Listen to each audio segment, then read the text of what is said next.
मेरे ऑफिस में लड़कों से ज्यादा लड़कियां जॉब करती थीं। सब लड़कियां बहुत ही खूबसूरत और जवान थीं। मैं सारा दिन उनको देखता रहता, मगर कभी किसी से दिल की बात नहीं की थी। मेरी उम्र 60 साल थी और मेरी बीवी बूढ़ी हो चुकी थी। वो ज्यादातर बीमार रहती थी। खुराक अच्छी होने की वजह से मैं 40 साल का लगता था। मेरा दिल अभी जवान था। दिल चाहता था कि मैं दूसरी शादी कर लूं और अपनी जिंदगी को अपने तरीके से एंजॉय करूं, मगर हिम्मत नहीं कर पाता था। डर लगता था कि कोई लड़की मेरे मुंह पर थप्पड़ ही ना मार दे। आज मैं ऑफिस से निकला तो इसी बात को सोचते हुए गाड़ी बहुत तेज चला रहा था। मुझे लगा था शायद सड़क पूरी तरह खाली है, लेकिन अचानक ही कोई गाड़ी के सामने आया था। मैंने जल्दी से ब्रेक लगा दी। मैं तेजी से गाड़ी का दरवाजा खोलकर नीचे उतर आया। मैं बहुत खौफजदा हो गया था कि कहीं कोई बड़ा नुकसान ना हो गया हो, क्योंकि मेरी गाड़ी की रफ्तार बहुत ज्यादा तेज थी। जैसे ही मैंने करीब जाकर देखा तो गुलाबी रंग के जोड़े में एक गोरी चिट्टी और कम उम्र लड़की सड़क पर पड़ी हुई थी। मेरी नजर उसके चेहरे पर पड़ी तो मैं पलक झपकना भूल गया था। ऐसा लग रहा था जैसे आसमान से चांद जमीन पर आ गया हो।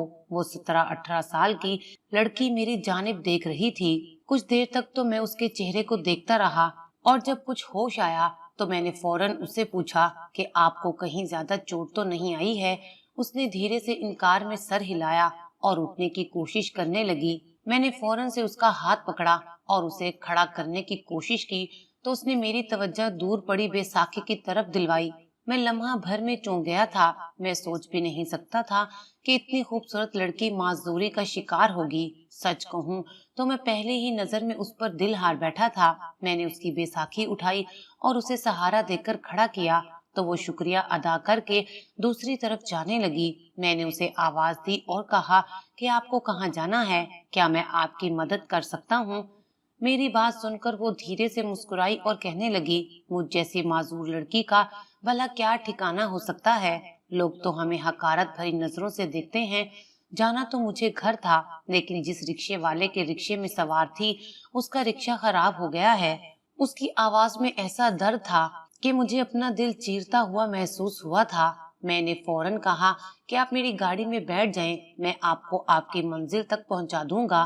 पहले तो उसने हैरान नजरों से मेरी तरफ देखा, क्योंकि मैं उसके लिए बिल्कुल गैर था, और रात के इस सन्नाटे में एक आदमी पर भरोसा करके उसकी गाड़ी में बैठना किसी भी नौजवान लड़की के लिए बिल्कुल भी आसान नहीं था। मैंने उसे यकीन दिलाया कि मैं उसे हिफाजत के साथ उसके घर पहुंचा दूंगा। कुछ देर सोचने के बाद वो मेरी गाड़ी में बैठ गई, क्योंकि उसके पास दूसरा कोई रास्ता नहीं था। जैसे ही वो हसीना मेरी गाड़ी में बैठी, मेरी खुशी का ठिकाना ना रहा। मेरी नजर सड़क से कहीं ज्यादा उसके वजूद पर जमी हुई थी, क्योंकि उसे देखकर मेरे अंदर जज्बात पैदा हो रहे थे। मौसम पहले ही बहुत खराब था और हम आधे रास्ते में ही पहुंचे थे कि तेज बारिश होने लगी थी। वो लड़की बहुत ज्यादा परेशान थी। उसने मुझे अपना नाम नादिया बताया था। वो कहने लगी कि अब मैं घर कैसे पहुंचूंगी। अगर मैं ज्यादा देर घर से पहुंची तो मेरे मालिक के मकान दरवाजा नहीं खोलेंगे और मुझे सुबह तक दरवाजे पर ही बैठना होगा। अब मुझे समझ आया कि वो क्यों इतनी ज्यादा परेशान हो रही थी। उसे अपने मालिक के मकान की फिक्र सता रही थी। मैंने कहा कि यहाँ से मेरा घर करीब है, वो चाहे तो आज की रात मेरे घर पर गुजार सकती है। मैं उसका साथ छोड़ना ही नहीं चाहता था।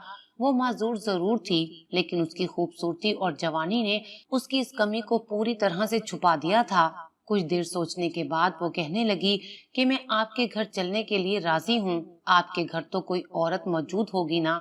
हाँ, मेरी बीवी घर पर मौजूद है। ये सुनकर तो वो बिल्कुल ही मुतमईन हो गई और मैं उसे अपने बड़े से बंगले में ले आया। मैंने उसे ये बताया था कि मेरी बीवी उम्र में मुझसे दुगनी बड़ी है और वो शाम होते ही अपनी दवाई खाकर सो जाती है। नादिया मेरा आलीशान घर बड़ी हैरत से देख रही थी। वो बड़ी हसरत ज़दा अंदाज में कहने लगी कि मैं तो आज तक छोटी छोटी चीजों के लिए तरसती आई हूँ। मैंने तो कभी इतना खूबसूरत घर ख्वाब में भी नहीं देखा था। उसकी बात सुनकर मैं मुस्कुराया और धीरे से उसके कान में कहा कि ये घर तुम्हारा हो सकता है, अगर तुम चाहो तो। मेरी बात सुनकर वो एकदम से रुक गई थी और पलटकर मेरी शक्ल देखने लगी थी। मैंने उसे बैठने का इशारा किया और मुलाजमों को आवाज देकर उसके लिए खाना बनाने को कहा। कुछ देर वो खामोशी से मुझे ऐसे ही देखती रही اور پھر کہنے لگی آپ کی بیوی مجھے کہیں نظر نہیں آ رہی ہے۔ میں نے اسے بتایا کہ میری بیوی ایک 70 سال کی عورت ہے جو ہائی بلڈ پریشر کی مریضہ ہے۔ وہ رات کو 8 بجے دوائی کھا کر اس طرح سوتی ہے کہ صبح سے پہلے اسے خبر نہیں ہوتی۔ سچ بتاؤں کہ میں اپنی اس بوڑھی بیوی سے تنگ ہوں۔ میں چاہتا ہوں میری زندگی میں کوئی ایسا ہم سفر شامل ہو جائے جو میرے اندر کی تشنگی کو مٹا سکے۔ میں نے اس کی آنکھوں میں آنکھیں ڈال کر اپنے دل کی بات کر دی تھی اور کتنے ہی لمحے وہ خاموش بیٹھی رہی تھی۔ اس کا چہرہ مجھے بتا رہا تھا کہ اسے میری بات ناگوار نہیں گزری ہے بلکہ وہ سوچنے کے مرحلے میں ہے۔ اسی لیے میں نے موقع دے کر اسے چوٹ لگائی اور کہا کہ نہ ہی اس کے آگے پیچھے کوئی ہے اور نہ ہی میرے، تو کیا ایسا نہیں ہو سکتا کہ ہم دونوں مل کر ایک نئی خوشگوار زندگی شروع کریں؟ وہ جھجکتے ہوئے کہنے لگی کہ آپ کی بیوی کو اس بارے میں پتہ چلے گا تو کیا ہوگا؟ میں نے اسے یقین دلایا کہ کچھ نہیں ہوگا، میری بیوی سے تو اپنا آپ سنبھالا نہیں جا رہا، وہ بھلا کیا کہے گی؟ تم بس شادی کے لیے ہاں کر دو۔ نادیہ کہنے لگی کہ ٹھیک ہے، اسے مجھ سے شادی میں کوئی اعتراض نہیں، لیکن وہ اس شادی سے پہلے اپنی سیفٹی کے لیے کچھ چاہتی ہے۔ کہیں ایسا نہ ہو کہ میں شادی کے بعد اسے استعمال کر کے چھوڑ دوں اور وہ کہیں کی نہ رہے، اس لیے وہ میری جائیداد کا کچھ حصہ پہلے اپنے نام کروانا چاہتی ہے۔ مجھے بھلا کیا اعتراض ہو سکتا تھا؟ میرے پاس جائیداد کی کون سی کمی تھی؟ اور یہ جائیداد میری اپنی بھی تو نہیں تھی، یہ تو میری اس بیوی کی تھی جس کے ساتھ میں بہت مشکل سے گزارا کر رہا تھا۔ میں نے نادیہ سے وعدہ کر لیا کہ میں اپنی آدھی جائیداد اس کے نام کر دوں گا۔ یہ سن کر وہ خوش ہو گئی اور کہنے لگی کہ ٹھیک ہے، مجھے بھی شادی پر کوئی اعتراض نہیں ہے۔ ایک 18 سال کی جوان اور خوبصورت لڑکی میری بیوی بننے کے لیے راضی ہو گئی تھی اور اس سے زیادہ خوشی کی بات میرے لیے کیا ہو سکتی تھی؟ ساری رات نادیہ میرے ڈرائنگ روم میں ہی بیٹھی رہی اور مجھ سے باتیں کرتی رہی۔ اس کی باتوں میں اتنی مٹھاس اور خوبصورتی تھی کہ میں پوری طرح اس کا دیوانہ ہو گیا تھا۔ اگلی صبح میں خود اسے اس کے گھر چھوڑ کر آیا تھا۔ وہ ایک پسماندہ سا علاقہ تھا جس کے ایک چھوٹے سے گھر کے اوپر والے پورشن میں وہ کرائے پر رہتی تھی۔ میں نے اسے کہا تھا کہ میں اگلے ہفتے تک سارے کاغذات بنوا کر اس سے نکاح کروں گا اور اپنی جائیداد اس کے نام کر دوں گا۔ میری بات سن کر وہ مسکرائی تھی اور میں اسے چھوڑ کر واپس لوٹ آیا تھا۔ واپسی کے سارے راستے میں یہی سوچتا رہا کہ میں کتنا خوش نصیب ہوں جو عمر کے اس حصے میں نادیہ جیسی لڑکی میرے نصیب میں آ گئی تھی۔ میں جب گھر پہنچا تو میری بیمار اور بوڑھی بیوی جاگی ہوئی تھی۔ مجھے دیکھ کر کہنے لگی، ملازمہ بتا رہی تھی تم رات میں کسی کو گھر لائے ہو۔ فی الحال میں اپنی بیوی کو اپنے نکاح کے بارے میں نہیں بتانا چاہتا تھا، اس لیے میں نے جھوٹ کا سہارا لیا اور کہہ دیا وہ میری دوست کی بیٹی ہے اور آنے والے کچھ دن وہ اب ہمارے گھر میں ہی رہے گی کیونکہ میرا دوست کسی کام سے دوسرے ملک جا رہا ہے۔ یہ سن کر میری بیوی نے کچھ نہ کہا اور خاموش ہو گئی۔ میں نے سکون کا سانس لیا کیونکہ اب میں نادیہ کو نکاح کر کے اس گھر میں لے کر بھی آ جاتا تو میری بیوی کو کوئی اعتراض نہ ہوتا۔ یہ ایک ہفتہ میں نے انگاروں پر گزارا تھا۔ نادیہ سے ملن کا تصور ہی اتنا خوبصورت تھا کہ میری راتوں کی نیندیں اڑ گئی تھیں، اور پورے ایک ہفتے بعد میں نے اس کے نام اپنی آدھی جائیداد کر دی تھی اور اسے اپنے گھر لے آیا تھا۔ میں نے نکاح کے لیے مولوی صاحب کو بھی بلا لیا تھا۔ میری بیوی ہمیشہ کی طرح دوائی کھا کر سو چکی تھی۔ آج نادیہ کچھ گھبرائی ہوئی تھی۔ جب مولوی صاحب ہمارا نکاح پڑھوانے لگے تو نادیہ نے انہیں روک دیا اور مجھے کہا کہ وہ تنہائی میں مجھے کچھ دکھانا چاہتی ہے۔ میں اسے ایک اور کمرے میں لے گیا۔ وہاں پہنچ کر اس نے کچھ دیر میری طرف دیکھا اور پھر اپنے بازو سے کپڑا ہٹا دیا۔ اس کے بازو پر ایک ایسا نشان تھا جسے دیکھ کر میرے ہوش اڑ گئے تھے۔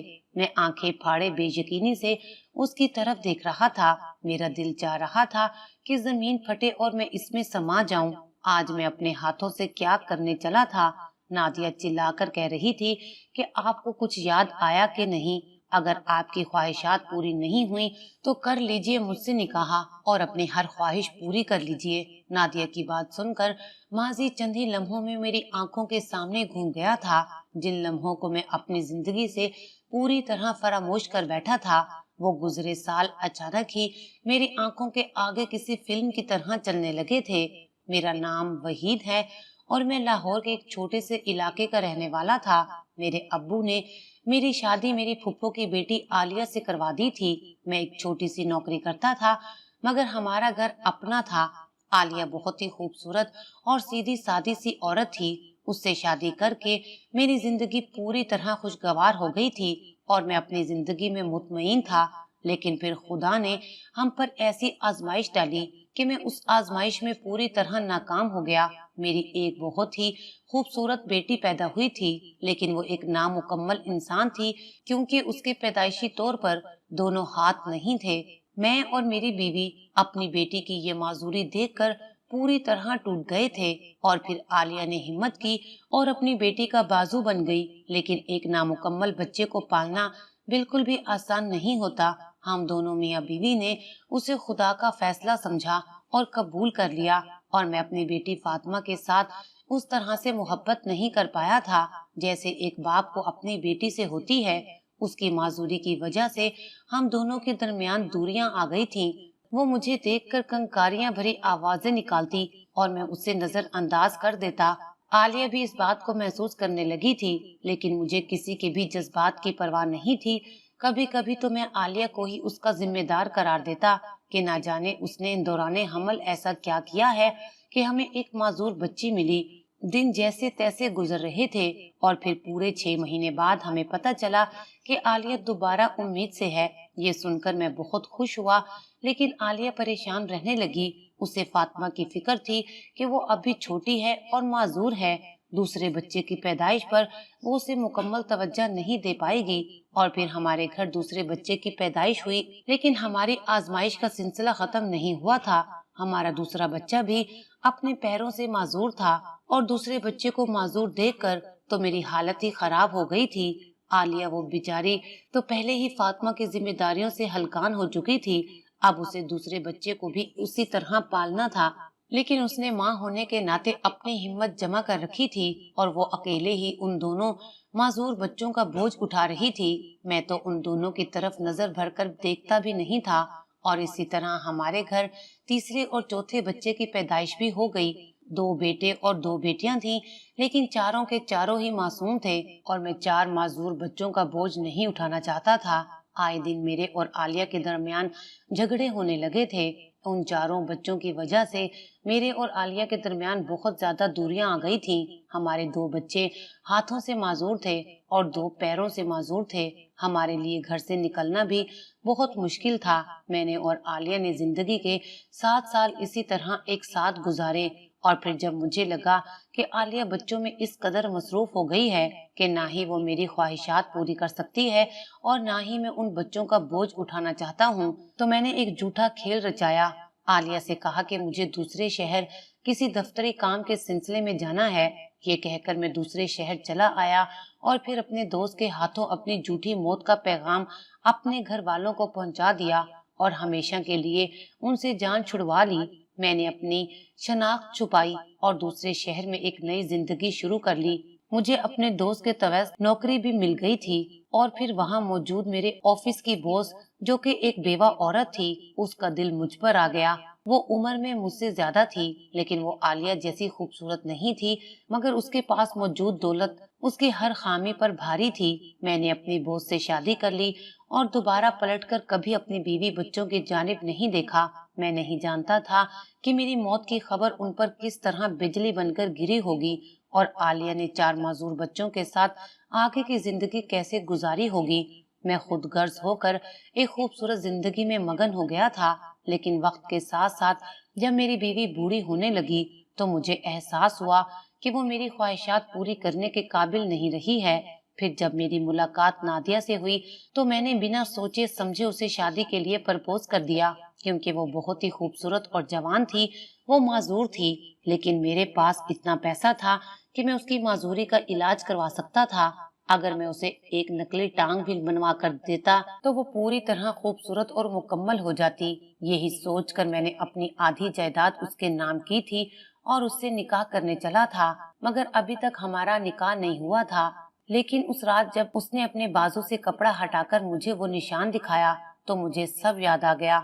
ये निशान मेरी एक बेटी के बाजू पर था और नादिया मेरी बेटी ही थी। मैं सच कह रहा हूँ, एक पल के लिए तो मेरे दिल ने कहा था कि पिस्तौल उठाकर खुद को गोली मार दूं। नादिया ने मुझे झिंझोड़ कर रख दिया था। मैं उससे आंखें नहीं मिला पा रहा था। मेरी आंखों में आंसू ही आंसू थे और मैं अपनी बेटी से माफी मांग रहा था। नादिया कहने लगी कि आपने उस वक्त हमें बेसहारा छोड़ दिया था जब हम किसी काबिल भी नहीं थे। नादिया की बात सुनकर मेरे सर पर आसमान गिर पड़ा था। वो मेरे तीसरे नंबर की बेटी थी और मुझे तो ना ही उसका नाम याद था और ना ही चेहरा, और इसी वजह से मैंने इतना बड़ा धोखा खाया था। मैंने उसे कहा कि तुमने ये क्या किया है? अगर तुम मेरी बेटी हो तो मुझसे निकाह क्यों करने चली थी? मेरी बात सुनकर उसकी आंखों में आंसू आने लगे और वो रोते हुए कहने लगी कि उसे सिर्फ और सिर्फ मेरी मोहब्बत और शफकत चाहिए थी और ये कदम उठाकर वो मुझे एहसास दिलवाना चाहती थी कि अगर वो ये कदम ना उठाती तो मुझे जिंदगी भर कभी एहसास ना होता। मेरी जुदाई में उन लोगों ने एक एक पल मुश्किल से गुजारा था, क्योंकि जिंदगी के इतने साल नादिया ने और उसके बहन भाइयों ने बहुत तकलीफ में काटे हैं।